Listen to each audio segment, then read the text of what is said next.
Hello everyone, this is Kailash Sharma and you are watching doctor OMG experiment. आपका अपने channel doctor OMG experiment में एक बार फिर से स्वागत है। तो दोस्तों, अपनी अपनी स्टीरियोकेमिस्ट्री क्लास को आगे कर रहे थे। थोड़ा सा पार्ट रहा है उसका। आज उस लेसन का बड़ा बड़ा कर लेंगे, जो बड़े बड़े तौर पे है। कुछ हल्का फुल्का रहेगा, उसको कल की क्लास में कंप्लीट कर लेंगे। इसलिए मानो कि ज़्यादा से ज़्यादा इसकी 3 क्लास लगेगी, और अगर सही रहा तो कल तक ये लेसन जो है कंप्लीट हो जाएगा अपना।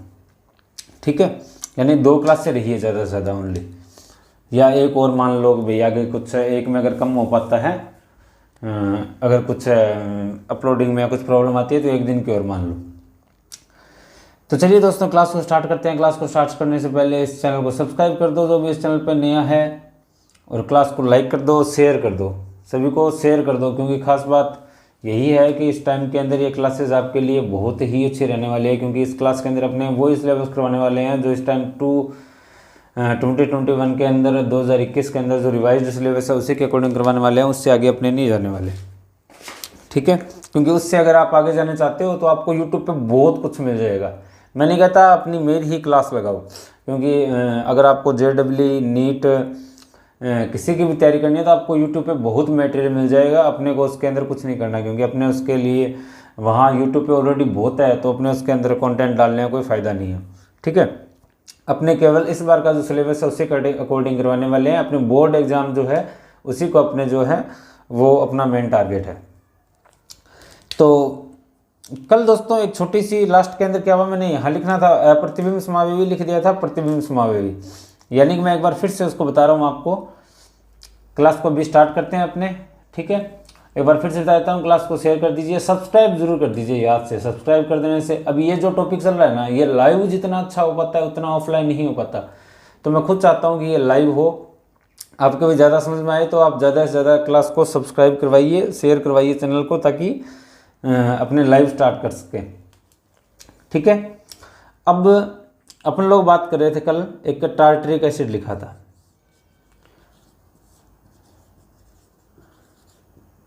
टार्टरिक एसिड के अंदर क्या था, इस तरह मैंने स्ट्रक्चर बनाई थी। सारी स्ट्रक्चर बना देता हूँ चारों के चारों वापस। यहाँ इस तरह COOH, OH, OH, H, यहाँ H। इसकी फिर मिरर इमेज बनाई थी। मिरर इमेज कुछ इस तरह बनी थी, H, OH, OH, H, COOH, COOH। ठीक है, और एक स्ट्रक्चर इसकी कुछ इस तरह बनाई थी, OH, H, H, OH, COOH। फिर इसकी मिरर इमेज बनाई थी, COOH, यहाँ H आ जाएगा, यहाँ OH आ जाएगा। ये मिरर इमेज है ना, ये इसकी मिरर इमेज है। यहाँ OH, यहाँ H, यहाँ COOH।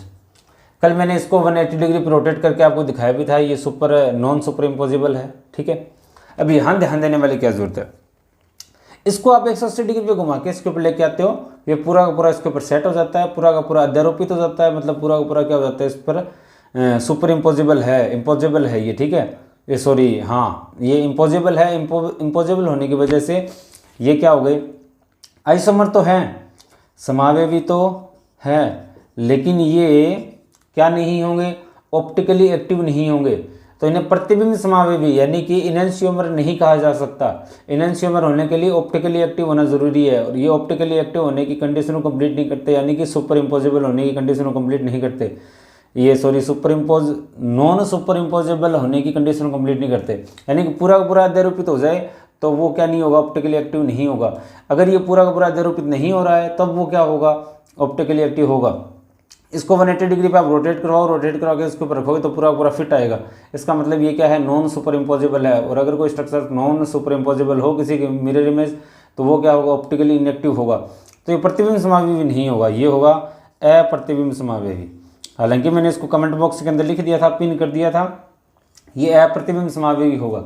ये दोनों प्रतिबिंब समावेवी होंगे, यानी कि ये इनैंशियोमर होंगे और ये इनैंशियोमर नहीं होंगे। तो ये क्या होंगे, ये नॉन इनैंशियोमर आइसोमर्स होंगे। आगे बात समझे, नॉन इनैंशियोमर आइसोमर होंगे। और ये क्या रहने वाला है, इनएंशियोमर रहने वाला है। बाकी एक स्ट्रक्चर 2 की ये वाले स्ट्रक्चर, इन दोनों स्ट्रक्चर की क्या है, डायस्टीरियोमर है, विब्रियम समावयवता है इन दोनों में, इसमें और इन तीनों में क्या है, विब्रियम समावयवता है। ये मैंने आपको बता दिया था। एक बात और यहाँ ध्यान देने वाली क्या है कि जो इनएंशियोमर्स होते हैं प्रतिबिंब समावयवी, क्या प्रतिबिंब समावयवी यानी कि इनएंशियोमर की खास बात क्या होती है कि इनकी केमिकल प्रॉपर्टीज भी सेम होती है, फिजिकल प्रॉपर्टीज भी सेम होती है। तो डिफरेंस क्या रहता है, इनकी ध्रुवण गुणकता का मान अलग मिलता है। इनका किन का मान अलग मिलता है, ध्रुवण गुणकता का मान अलग मिलता है। कोई इश्यू किसी को, देख लीजिए यहाँ ध्रुवण गुणकता का मान अलग मिलता है। मान अलग मिलता है होता तो इनके लिए ऑप्टिकली एक्टिव वैल्यू भी क्या होगी, वैसे तो सेम होगी, लेकिन एक पॉजिटिव होगी एक नेगेटिव होगी। एक क्या होगा डी तो दूसरा क्या होगा एल होगा। बस इतना ही ध्यान देना है। ध्रुवण गुणकता भी वैसे समान होती है लेकिन उनकी दिशा क्या होती है, अलग अलग होती है। तो आप कह सकते हो ध्रुवण गुणकता अलग अलग होती है। मैग्नीट्यूड परिणाम देखो 15 है तो ये भी 15 का एंगल ही शो करेगा, ये भी 15 का एंगल शो करेगा, लेकिन एक क्या होगा डी होगा, दूसरा क्या होगा एल होगा। बस इतना ही ध्यान देना है, ठीक है। जबकि विब्रियम समावयवता जो होती है, विब्रियम समावयवी होते हैं। विब्रियम समावयवी मतलब कि डायस्टीरियोमर्स जो होते हैं, structure 1, structure 2, structure 3, structure 4। Structure 1, structure 2, structure 3 के अंदर देखें तो ये तीनों क्या है, डायस्टीरियोमर है। क्या है, क्योंकि एक दूसरे की मिरर इमेज नहीं है। क्या नहीं है, मिरर इमेज नहीं है। मिरर इमेज ना हो तो वो होते हैं डायस्टीरियोमर यानी कि विब्रियम समावयवी। तो विब्रियम समावयवी के अंदर क्या मिलेगा आपको, रासायनिक गुण समान मिलेंगे, भौतिक गुण अलग मिलेंगे। रासायनिक गुण समान होते हैं लेकिन इनके भौतिक गुण क्या होंगे, अलग अलग होंगे। Chemical properties will be same but difference in physical properties, इसीलिए इनको फिजिकल प्रॉपर्टीज के बेस पे सेपरेट भी किया जा सकता है। ध्यान से सुनिएगा, डायस्टीरियोमर्स जो होते हैं यानी विब्रियम समावयवी जो होते हैं उनको फिजिकल प्रॉपर्टीज के बेस पे अलग अलग कर सकते हैं। कैसे, जैसे कि डिस्टिल्ड फ्रैक्शनल जो होता है, प्रभाजी आसवन मेथड जो होता है, ठीक है, डिस्टिल्ड फ्रैक्शनल, और दूसरा एक क्रोमेटोग्राफी वर्णलेखिकी जिसको बोलते हैं, उनके हिसाब से उनके बेस के ऊपर इनको अलग अलग कर सकते हैं। किस किस के बेस पर, एक तो प्रभाजी आसवन, ठीक है, जिसे बोलते हैं डिस्टिल्ड फ्रैक्शनल मेथड, और दूसरा डिस्टिल्ड फ्रैक्शनल, अरे सॉरी हाँ गलत लिख रहे हैं ना, फ्रैक्शनल डिस्टिलेशन, क्या बोलते हैं इसको, फ्रैक्शनल डिस्टिलेशन, ठीक है। फ्रैक्शनल डिस्टिलेशन के बेस पे और एक क्रोमेटोग्राफी के बेस पे यानी कि वर्णलेखी के बेस पे इन दोनों को अलग अलग किया जा सकता है। किसको, डायस्टीरियोमर्स को। आगे बात समझ में, चलिए अब आगे बात करते हैं। ये कौन सी स्ट्रक्चर थी, इरिथ्रो थी, ये कौन सी थी, थ्रियो थी, ठीक है। एरिथ्रोज और थ्रियोज अलग अलग कार्बोहाइड्रेट होते हैं, ठीक है। वो लेसन इस बार अपने सिलेबस में से हटा दिया, वरना उसके बेस पे ये और भी अच्छा समझ में आ जाता। ये मैंने कह दिया कि जो अपने सिलेबस में काम की चीज़ें हैं केवल वही बताने वाले हैं, जो काम की चीज़ें नहीं है जो इस बार हटा दिया उनको अपने फालतू में टाइम वेस्ट नहीं करने वाले। अब यहाँ से जो चैप्टर स्टार्ट होने वाला है या यहाँ से 2-3 चीज़ें जो करने वाले हैं, शायद आज की क्लास में 3 चीज़ें करनी हैं। 3 में से हो सकता है 2 हो या 3 हो, जितनी भी अपने करेंगे। क्लास लंबी होती गई तो 2 ही करेंगे, वरना 3 कर लेंगे। तो ये बहुत ही इंपॉर्टेंट थिंग्स है, ठीक है। अब अपने सबसे पहले बात करते हैं, अपना नया टॉपिक स्टार्ट होने वाला है यहाँ से, फिशर प्रक्षेपण सूत्र, ठीक है। Fisher projection formula. नोट्स में यहाँ एमिल भी लगाया आगे, ठीक है, एमिल लगाया, वो भी सेम ही है, एक ही बात है ये दोनों। तो फिशर प्रक्षेपण सूत्र ये क्या है, ये फिशर ने दिए थे। ये सूत्र बनाने की टेक्निक किसने दी थी, फिशर ने दी थी। फिशर ने क्या कहा था, फिशर ने ये कहा था कि जो 3D स्ट्रक्चर्स होती है, जो 3D स्ट्रक्चर्स होती है उनको 2D स्ट्रक्चर में भी डिफाइन किया जा सकता है या डिनोट किया जा सकता है। 3D स्ट्रक्चर्स को 2D स्ट्रक्चर्स में डिनोट किया जा सकता है। किस पर, ब्लैक बोर्ड पे या कागज़ वगैरह पे आप इसको क्या कर सकते हो, डिनोट कर सकते हो, ठीक है। इसके लिए आपको इस तरह क्रॉस लाइन लगानी पड़ती है, और ये क्रॉस वाला पार्ट जो है ये किसको बताता है, काइरेल कार्बन को, काइरेल कार्बन को बताता है, यानी कि किरेल कार्बन को बताता है। कौन सा, ये पॉइंट, इस पॉइंट पे किरेल कार्बन होना चाहिए। कैसे होना चाहिए ये देखिए। तो पहले अपने बात करते हैं 3D स्ट्रक्चर की। 3D स्ट्रक्चर क्या होती है, ऐसा अगर 3D स्ट्रक्चर अपने ध्यान में आ गई तो उससे 2D स्ट्रक्चर इजीली बनाई जा सकती है। ठीक है, अब अपन लोग अलग अलग अपन लोगों ने बात की थी, कोई किसी एटम की बात की थी, कोई किसी एटम की बात की थी। जैसे कि मैं मान लो बात करता हूँ किसकी, सबसे पहले एक लैक्टिक एसिड की बात करता हूँ। एक आप एग्जाम्पल समझ लो, एग्जाम्पल समझने के बाद आपको सारा कुछ समझ में आ जाएगा। लैक्टिक एसिड की बात करते हैं। लैक्टिक एसिड की स्ट्रक्चर आपको ध्यान होनी चाहिए, लैक्टिक अम्ल की स्ट्रक्चर आपको ध्यान में होनी चाहिए। लैक्टिक अम्ल की स्ट्रक्चर अपने को अच्छी तरह मालूम है क्या होती है। CH3, जैसे कि यहाँ एक कार्बन होता है, इस कार्बन की एक तरफ क्या लगा होता है, COOH लगा होता है, यहाँ CH3 लगा होता है, और यहाँ क्या लगा होता है, यहाँ OH, और यहाँ क्या लगा होता है, H। ठीक है, इसको अब ध्यान देना है। तो ये लैक्टिक एसिड की स्ट्रक्चर है। पहले समझेंगे ये 3D कैसे है, फिर उस 3D को 2D कैसे बनाएंगे। ये तो डायरेक्ट अपन लोगों ने 2D लिख दी, लेकिन रियल में क्या ये सही है क्या, तो नहीं, ये गलत है, ये गलत है। इसको सही कैसे बनाते हैं, तो पहले ये देखो रियल में 3D है कैसे। ये कार्बन यहाँ है, ठीक है। उससे पहले भी आप 3D में अगर और डीप जाना चाहते हो तो आपको अच्छी तरह मालूम होगा कि इस कार्बन की कितनी वैलेंसी है, यहाँ 4 वैलेंसी है, और सारी की सारी किससे बॉन्डेड है, सिग्मा बॉन्ड से। ठीक है, 4 सिग्मा बंध हैं। कितने बंध हैं, 4 सिग्मा बंध है। इस कार्बन के कितने बॉन्ड हैं, इस कार्बन के पास कितने सिग्मा बॉन्ड है, टोटल 4 सिग्मा बॉन्ड है। अब आप बताओ अगर 4 सिग्मा बॉन्ड है तो इसमें हाइब्रिडाइजेशन कौन सा होगा, संकरण कौन सा होगा, सोचिए। हाँ, जो इंटेलिजेंट है, पढ़ते आ रहे हैं, जिन्होंने पीछे मेहनत की है, वो बता चुके हैं sp3। क्या बता चुके हैं, sp3। अब sp3 की क्या खास बात होती है, sp3 जहाँ हाइब्रिडाइजेशन हो उसकी स्ट्रक्चर होती है टेट्राहेड्रल। क्या होती है, टेट्राहेड्रल, यानी कि चतुष्फलकीय। किस तरह की संरचना होती है, चतुष्फलकीय संरचना होती है। अब चतुष्फलकीय संरचना की क्या खास बात है, यही अपने को देखना है। चतुष्फलकीय संरचना जो है वो एक 3D स्ट्रक्चर है, यानी कि कोई एक प्लेन है, ये ऐसा प्लेन है। ठीक है, अब आपको ढंग से समझना होगा, ये एक ऐसा प्लेन है। तो कुछ स्ट्रक्चर्स ऐसी होती है, जैसे एक कार्बन इस हथेली पे है तो दूसरा कार्बन के साथ बॉन्डेड है, कार्बन इसी हथेली पे होगा, तीसरा भी इसी पे, चौथा भी इसी पे। वो होता है sp2 में। किसमें, sp2 में। अगर कहीं sp2 हाइब्रिडाइजेशन है तो वो एक प्लेन पे होता है। कहाँ होता है, एक प्लेन पे।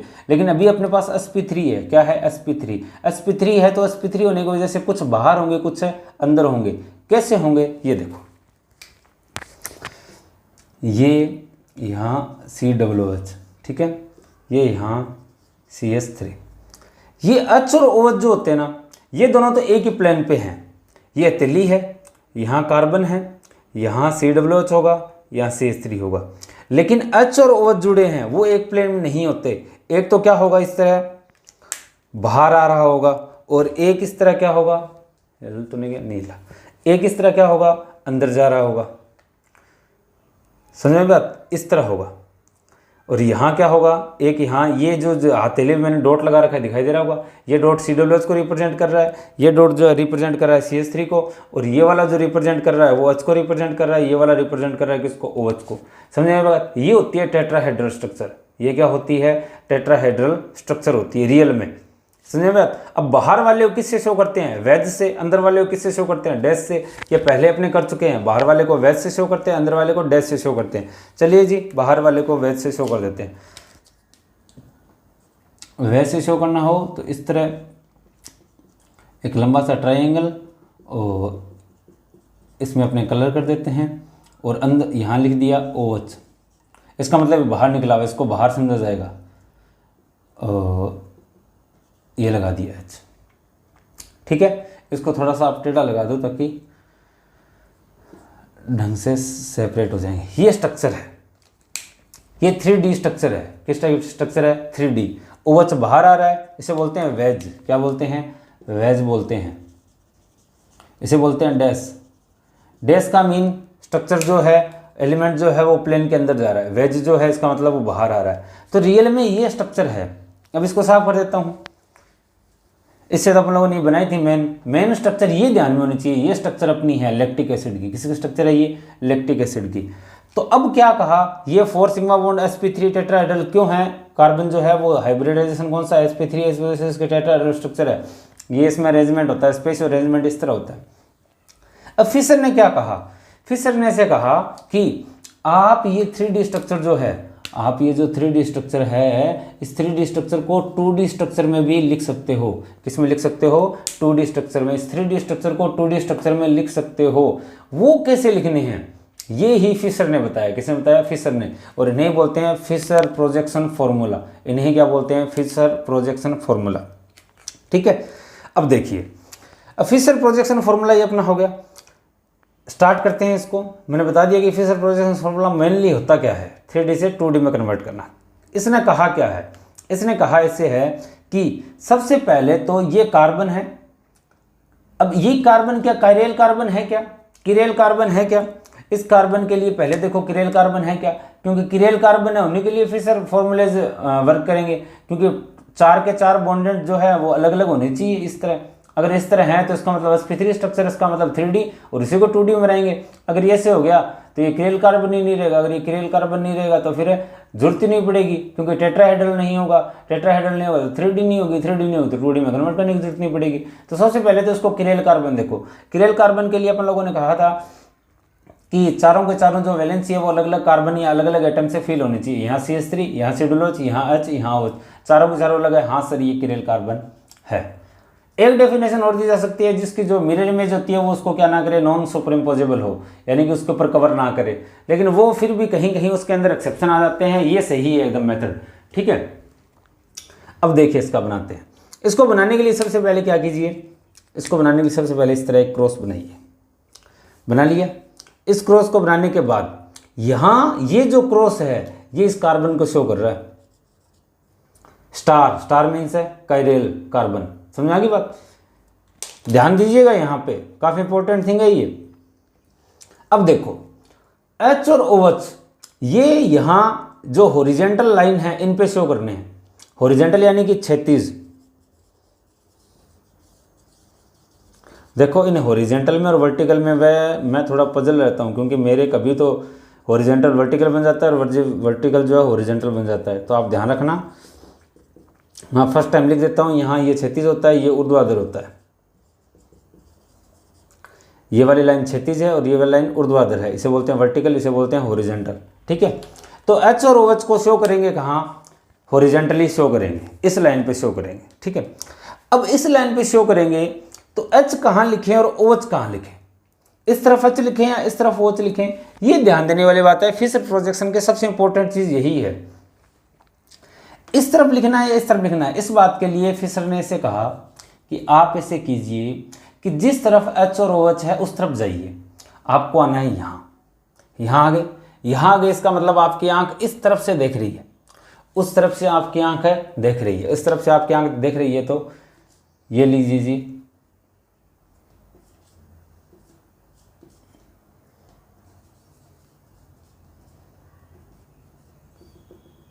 आपकी आंख देख रही है। ठीक है, लग रहा है? हाँ, अरे क्या बात है, पूरी आंख लग रही है। तो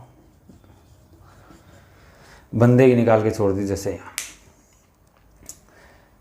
प्लान तो मेरा ड्राइंग में ही हाथ जमाने का था, लेकिन सोचो चलो छोड़ दिया। उस टाइम सोचा कि केमिस्ट्री पढ़ाते हैं, इसीलिए ड्राइंग अच्छी बनती है ना। अच्छी है ड्राइंग तो, चलो कोई बात नहीं। अब देखो इस तरफ से आपको देखना है। ठीक है, इस तरफ से आप देखो तो आपको हाइड्रोजन अंदर दिखाई दे रहा है, OH बाहर दिखाई दे रहा है। दिखाई दे रहा है ना?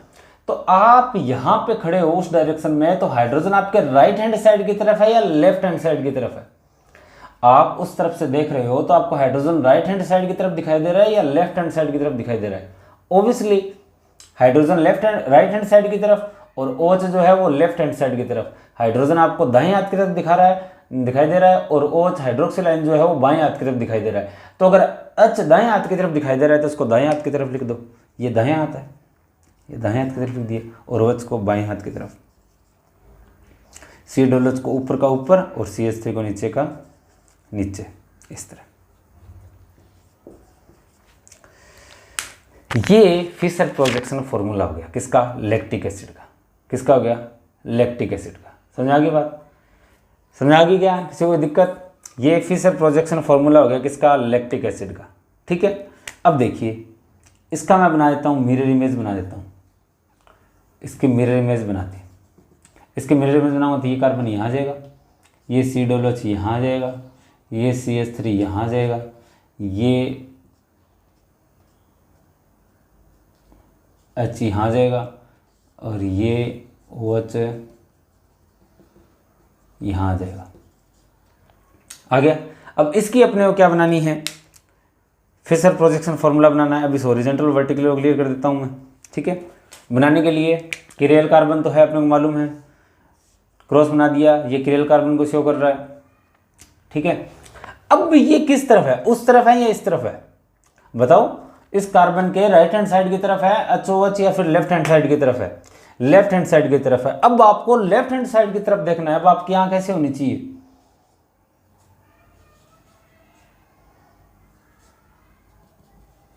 इस तरह देखना है आपको। पहले जब वो दाईं तरफ थे तो आप दाईं तरफ से देखो, अब वो बाईं तरफ है तो बाईं तरफ से देखो। राइट हैंड साइड की तरफ हो तो राइट हैंड साइड की तरफ से देखो, और लेफ्ट हैंड साइड की तरफ तो लेफ्ट हैंड साइड की तरफ देखो। अगर आप लेफ्ट हैंड साइड की तरफ देख रहे हो तो H अंदर की ओर है और OH बाहर की ओर है, ऐसे है। यहाँ H यहाँ OH, यहाँ से आप देख रहे हो ऐसे। ये जो मार्कर है ये है आपकी आंख, ये मार्कर जो है ये आपकी आंख है। और जो मेरा बायां हाथ है, ये वाला हाथ जो हिल रहा है, ये वाला हाथ H को रिप्रेजेंट कर रहा है और ये वाला हाथ जो हिल रहा है ये OH को रिप्रेजेंट कर रहा है। तो वो बताओ ये आपकी आंख है, इसके बाईं तरफ H है या दाईं तरफ H है? जी बाईं तरफ H है। ये वाला तो H है, ये हाथ H है, तो ये बाईं तरफ H है, तो उसको बाईं तरफ लिखो। ये लिख दिया बाईं तरफ, लिख दिया दाईं तरफ, ऊपर आ गया COOH। ये दाईं तरफ है OH तो इसको दाईं तरफ लिख दिया। यहाँ आ गया CH3। ये सबसे आसान तरीका है, ये सबसे आसान तरीका है फिशर प्रोजेक्शन फॉर्मूला बनाने का। फिशर प्रोजेक्शन फॉर्मूला बनाने का सबसे आसान तरीका है, इससे आसान तरीका नहीं हो सकता। ये हो गई क्या, फिशर प्रोजेक्शन फॉर्मूला। 3D को 2D में कन्वर्ट कर दिया। इसमें अगर एक D है, अगर ये वाला D है तो ये वाला D है, इसी की स्ट्रक्चर तो है ये, तो फिर ये क्या होगा, L होगा। समझ आ गई बात।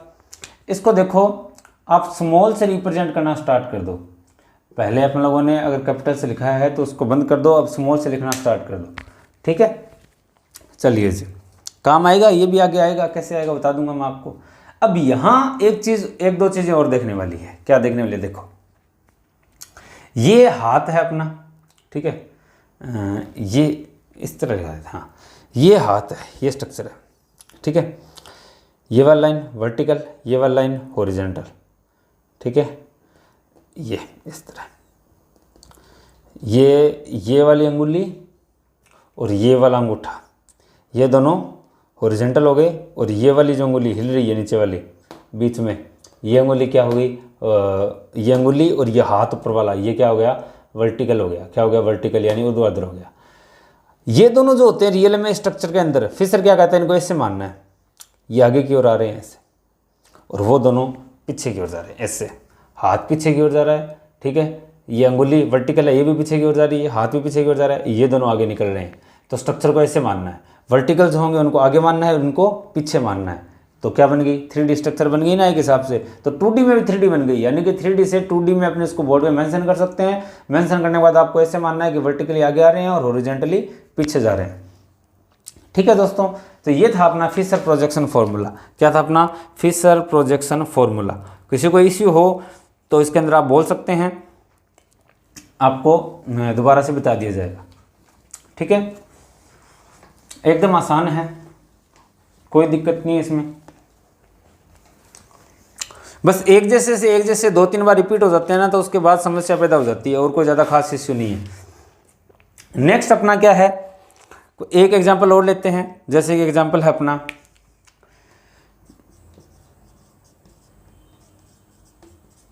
गिल्सरेल्डिहाइड।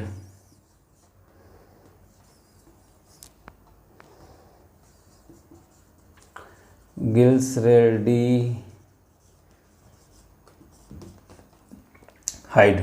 अब गिल्सरेल्डिहाइड के लिए क्या खास बात है, गिल्सरेल्डिहाइड को अपने को क्या मालूम होनी चाहिए, स्ट्रक्चर मालूम होनी चाहिए। तो अपने मालूम है इसकी स्ट्रक्चर कुछ ऐसी होती है।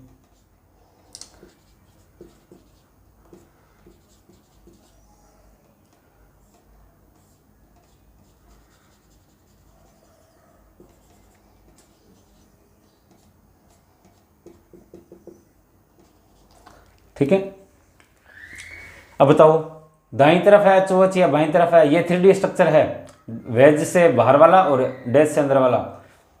आप दाईं तरफ से देखोगे, बाईं तरफ से? दाईं तरफ से देखेंगे तो पहले क्रियल कार्बन के लिए क्रॉस बना दिया, क्रॉस शो कर रहा है क्रियल कार्बन को, और हाइड्रोजन और ऑक्सीजन को आपको कहाँ शो करना है? हॉरिजॉन्टल पे शो करना है। तो हाइड्रोजन जो है यहाँ से देखने आपको किस ओर दिखाई देगा? दाईं ओर, OH बाईं ओर, ये दाईं ओर, ये बाईं ओर, और ऊपर CHO और नीचे यहाँ CH2OH। बस इसकी मिरर इमेज कैसी होगी? मिरर इमेज ऐसी होगी।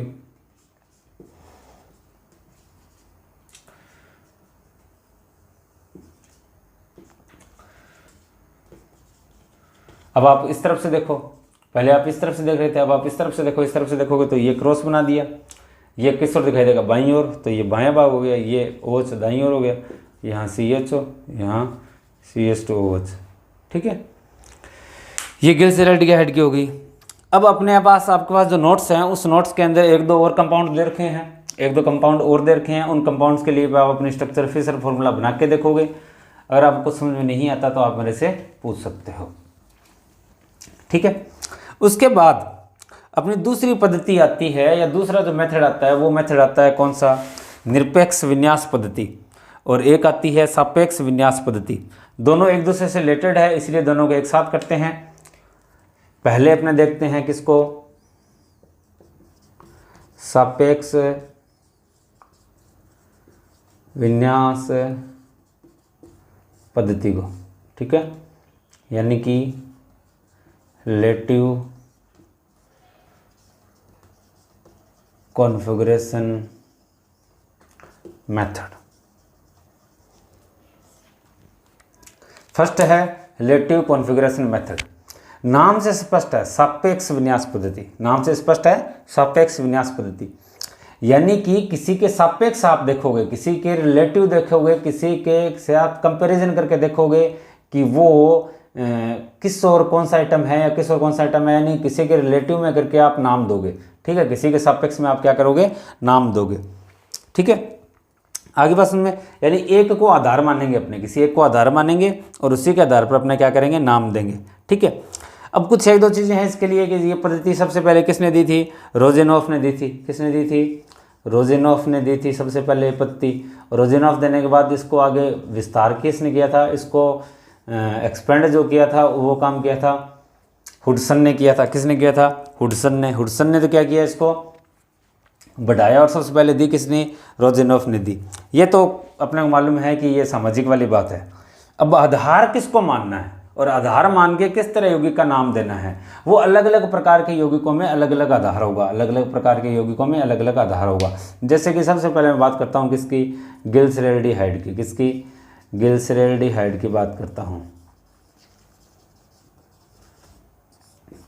गिल्सरैल्डिहाइड का अपने को फॉर्मूला मालूम है। क्या फॉर्मूला होता है?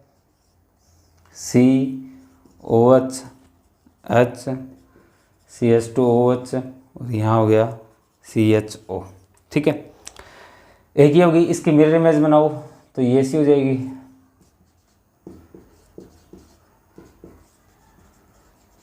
ठीक है, ये गिल्सरैल्डिहाइड हो गया अपना। अब इस गिल्सरैल्डिहाइड के अंदर आपको इसको आधार मानना है। ठीक है, जिस टाइप की कोई भी कंपाउंड हो उसमें अगर इसी तरह की स्ट्रक्चर हो तो वो आपका क्या होगा? आधार होगा। और ये दोनों अलग अलग होने चाहिए, ये दोनों अलग अलग होना चाहिए। CH2OH नीचे होना चाहिए, ये दोनों अलग अलग होने चाहिए। CH2OH नीचा होना चाहिए, तभी ये रूल वर्क करेगा।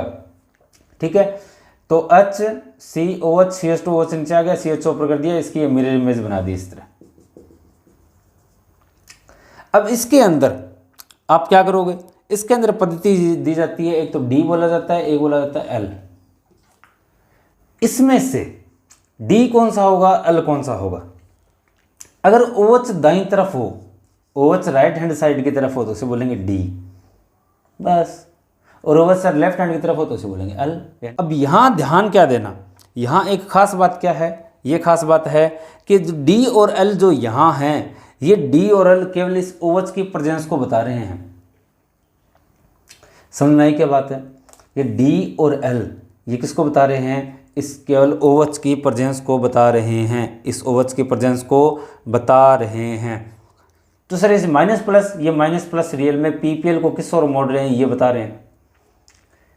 तो यहां क्या डी के लिए माइनस आ सकता है क्या? मिल सकता है, डी के लिए माइनस आपको मिल सकता है, अपने सिलेबस में नहीं है लेकिन मिल सकता है। मैं कहने का मतलब ये है कि सापेक्ष विन्यास पद्धति के अंदर जो डी और एल नाम दिए गए हैं, ये डी और एल जो है ये तो बता रहे हैं डी और ये एल, और ये प्लस और माइनस जो है ये किसको बता रहे हैं? ये बता रहे हैं किसको? पीपीएल को किस ओर मोड़ेंगे।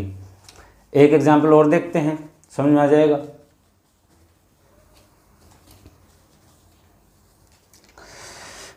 जैसे कि अब इसका सामान्य एग्जाम्पल अपने देखते हैं ग्लूकोज को। अभी ग्लूकोज, फ्रक्टोज वगैरह ये अपने पढ़ते हैं किसके अंदर? ये पढ़ते हैं अपने लेसन के अंदर बायोमोलिक्यूल्स वाले में, लेकिन वो अपने नहीं इस बार। इसके स्ट्रक्चर बता देता हूँ आप लोगों को कि इसके स्ट्रक्चर इस तरह होती है, 1 कार्बन, 2 कार्बन, 3 कार्बन, 4, 5, 6। यहाँ होता है CH2OH, ये सारे के सारे सिंगल बॉन्ड से कनेक्ट होते हैं। यहाँ होता है OHH, यहाँ होता है H, यहाँ हुआ H, यहाँ भी OH, यहाँ H, यहाँ H होगा, यहाँ OH होगा, ठीक है। और यहाँ फिर OH, यहाँ होगा H, और यहाँ इसके साथ क्या ऐड होता है? CH2OH। ये कौन सा है? ग्लूकोज है।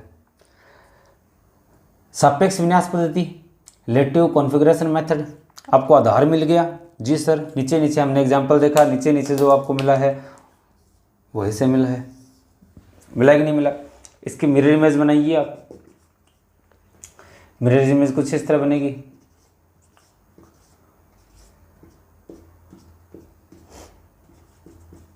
यहाँ अच्छा जाएगा, यहाँ अच्छा जाएगा, यहाँ ओ अच्छा जाएगा, सॉरी ओ अच्छा है, इस तरफ है, इस तरफ ओ अच्छा है, ठीक है। यहाँ ओ जाएगा, यहाँ अच्छा जाएगा, यहाँ फिर ओ एच, यहाँ जाएगा एच, यहाँ जाएगा ओ एच, यहाँ जाएगा ओ एच, ठीक है। और ये CH2OH, ऊपर CH2OH का ये रहेगा। आ गया कि नहीं आ गया? आधार तो इसमें भी है, क्यों? क्योंकि ये तो इसी मिरर इमेज ही तो है, कोई अलग से बाहर से थोड़ी लेके आए हैं, तो आधार तो दोनों में ही होगा। आपको रिलेशन मिल गया जिसके बेस पे आपको नाम देना है, डी और नाम जिसके बेस पे देना है वो आपको मिल गया। OH किस ओर है? दाईं ओर है। OH किस ओर है? सर दाईं ओर है। अगर दाईं ओर है तो इसका मतलब क्या हो गया? दाईं ओर क्या हो गया? डी। क्या हो गया? डी हो गया। दाईं ओर है तो क्या हो गया? डी हो चुका है, ठीक है। और अगर बाईं ओर है, इसके अंदर OH क्या है? बाईं ओर, तो ये क्या हो गया? एल हो गया। बस आसान सी बात है। और ये जो होता है ये प्लस मीन्स है, ये किसको शो कर रहा है? Plus mean. अरे भाई प्लस का मीन क्या है? पीपीएल को किस ओर रोटेट कर रहा है? दाईं हाथ की ओर, और ये बाईं हाथ की ओर रोटेट कर रहा है। ध्यान देना, ये डेक्स्ट्रो रोटेटरी और लेवो रोटेटरी नहीं है। डेक्स्ट्रो रोटेटरी और लेवो रोटेटरी तो यहाँ प्लस और माइनस के लिए आएंगे, ये डी और एल बोलते हैं बस इसको, ठीक है। दाईं ओर क्या हो जाएगा? ये जो डी एल और डी और एल जो है सापेक्ष विन्यास पद्धति के अंदर, ये केवल इस OH के बेस के ऊपर है, आपको नाम दे रहे हैं डी और एल। और प्लस और माइनस किसके लिए है? ये प्लस और माइनस ये किस और पीपीएल को रोटेट कर रहे हैं, ये उसके लिए है। ध्यान देना, डी और एल दोनों अलग अलग है। बहुत से ऐसे कंपाउंड मिलेंगे जहां एल के आगे प्लस मिलेगा और एल के आगे माइनस मिलेगा। अभी बता देते हैं आपको एक कंपाउंड। ये हो गया ग्लूकोज का क्लियर, ठीक है। बस आसान सी बात है, दाईं ओर अगर OH हो तो डी हो जाएगा, बाईं ओर हो तो एल हो जाएगा, ठीक है। यानी राइट हैंड साइड की तरफ हो तो डी हो जाएगा, लेफ्ट हैंड साइड की तरफ है तो एल हो जाएगा। दायां, डी से भी दायां, डी दही तो होता है दायां, और ये बस एल से लेफ्ट बायां, ठीक है। अब नेक्स्ट देखो, नेक्स्ट अपने बात करते हैं किसकी? एमिनो एसिड की। किसकी? एमिनो एसिड की। एमिनो एसिड के अंदर अपने एग्जाम्पल लेते हैं, जैसे एलेनिन का एग्जाम्पल किसके लिया? एलेनिन का एग्जाम्पल लिया। अब एलेनिन के एग्जाम्पल के अंदर आपको क्या मिला? एलेनिन के एग्जाम्पल के अंदर अपने को मिला यहाँ CH, यहाँ CH3 और यहाँ COOH। अब यहाँ OH नहीं है, क्या ये क्रियल कार्बन है क्या? इसको ऊपर ले देता हूँ एक बार। हाँ क्रियल कार्बन तो है, क्रियल कार्बन को स्टार से रिप्रेजेंट करेंगे, ये कर दिया। अब यहाँ OH नहीं है, पहले OH के बेस पर डिसाइड करे थे, वो OH नहीं है। यहाँ OH की जो काम कौन करेगा? Amino group. कौन सा काम करेगा? Amino group. एमिनो ग्रुप अगर लेफ्ट हैंड साइड की तरफ है, ये लेफ्ट हैंड साइड की तरफ ही तो है, लेफ्ट हैंड साइड की तरफ तो क्या हो जाएगा? एल हो जाएगा। क्या हो जाएगा? एल हो जाएगा। और राइट हैंड साइड की तरफ हो तो क्या हो जाएगा? ये क्या हो जाएगा? डी हो जाएगा। क्या हो जाएगा? डी। लेकिन ध्यान रखना ये ऑलमोस्ट अपने को एल ही मिलते हैं, ये ऑलमोस्ट अपने को क्या मिलते हैं, एल ही मिलते हैं। मिरर इमेज के बाद इनका काम कुछ खास ज़्यादा नहीं होता, इसीलिए इनको अपने जो पढ़ते हैं वो एल वाले ही पढ़ते हैं ज़्यादातर। जैसे कि एक एग्जांपल और बात करूँ मैं सीरीन की, ये एलेनिन हो गया, सीरीन हो गया, ठीक है। सीरीन की बात करूँ तो सीरीन के अंदर क्या होता है, CHNS2CHO COOH, यहाँ हो गया CH2OH, ये सीरीन, ये भी क्या हो गया, एल हो गया। बाई और है, OH नहीं है ना, OH की जगह कौन काम कर रहा है, NH2 काम कर रहा है, बाई और है तो एल हो गया। इसकी मिरर इमेज बनाओगे तो वो हाँ डी हो जाएगी अपने आप, लेकिन अपने मिरर इमेज की बात नहीं करने वाले। सबसे पहले जो कंपाउंड नेचुरली काम आता है ना, ज़्यादातर उसी की बात कर रहे हैं, वो ज़्यादातर क्या होता है, एल ही होता है। क्या होता है, ज़्यादातर एल ही होता है। लेकिन हाँ एलेनिन क्या होता है, प्लस आता है और इसके क्या आता है, माइनस। मिल गया ना अपना काम कि सर एल हर जगह माइनस होगा क्या, नहीं होगा। एल कई बार आपको प्लस भी मिलेगा। कैसे मिलेगा, जब ये PPL को दाईं ओर रोटेट कर रहा होगा, नहीं राइट हैंड साइड की तरफ रोटेट कर रहा होगा, डेक्स्ट्रो रोटेटरी होगा, तो वो एल क्या प्लस लगा देंगे। और अगर वो लेवर रोटेटरी है तो एल क्या लगा देंगे, माइनस। एल और यहाँ एल किसको रिप्रेजेंट कर रहा है, एल रिप्रेजेंट कर रहा है ओनली NH2 की पोजीशन को। ये किस ओर है, एल किस ओर है, बस इसी पोजीशन को बता रहा है। आगे बात समझ में, यहाँ प्लस माइनस काम कर रहे हैं डेक्स्ट्रो रोटेटरी और लेवर रोटेटरी की तरह, और एल ओनली किसको बता रहा है, NH2 की कंडीशन को, पोजीशन को बता रहा है। ठीक है, ये हो गया अपना क्या, सापेक्ष विन्यास पद्धति। कौन सी होगी, सापेक्ष विन्यास पद्धति होगी। अब इसके बाद बात करते हैं अपने किसकी, निरपेक्ष विन्यास पद्धति की। एब्सोल्यूट क्लास 38 मिनट की हो चुकी है, 37-38 मिनट की। चलेंगे आगे या आज के लिए इतना काफ़ी है, चलो आज के लिए इतना काफ़ी है, बाकी फिर कल करेंगे, है ना। आप इन दोनों में थोड़े आगे वाले में और पजल ना हो जाओ। ये थोड़ी सी बड़ी भी है, इसमें टाइम भी लगेगा कम से कम 15-20 मिनट का, क्लास फिर ज़्यादा बड़ी हो जाएगी, एक क्लास और बनानी पड़ी है अभी। ठीक है, तो आज के लिए इतना ही दोस्तों। दोनों टॉपिक आपको अच्छे समझ में आ गए होंगे, दोनों टॉपिक साथ के साथ करते चलो। अगर आपको कोई इश्यू हो तो आप मेरे से कंफर्म कर सकते हो, कमेंट बॉक्स में मेंशन कर सकते हो। और हाँ दोस्तों, ज़्यादा से ज़्यादा क्लास को शेयर कीजिए अपने आसपास के बच्चों को। अपने को ये ज़रूरी नहीं है कि सर वो उनसे क्या सब्सक्राइब करवाएं, वो तो क्लास देखते नहीं है। अरे अपने को क्लास दिखाने का कोई किसी को मतलब नहीं है, अपने केवल अपने स्टूडेंट्स हैं उन्हीं को क्लास देखनी है। बाकी का तो ऐसे है कि बाकी के सब्सक्रिप्शन से अपने को बस लाइव क्लास लेने का मौका मिलेगा, उन्हीं का इतना ही यूज है, बस इतना ही काम करना है अपने को। ज़रूरी नहीं कि जो क्लास ले, जो सब्सक्राइब करे वो क्लास लगाए, ज़रूरी नहीं है ऐसा कुछ भी। और कोई खर्चा नहीं लगता है, इसमें कोई दिक्कत नहीं है, बटन दबाना है बस। बहुत सारे हज़ारों लोगों ने हज़ारों सब्सक्रिप्शन कर रखे हैं चैनल के, तो एक अपना कर लेंगे। ठीक है, तो उससे क्या अपने को लाइव मिल जाएगा। अब ये चैप्टर अगर लाइव करते ना, यहाँ से अगर लाइव स्टार्ट होता तो बहुत मज़ा आता। आज की क्लास अगर लाइव होती तो बहुत ही ज़्यादा मज़ा आता, आपको पढ़ने का मज़ा आता, मेरे को पढ़ाने का मज़ा आता।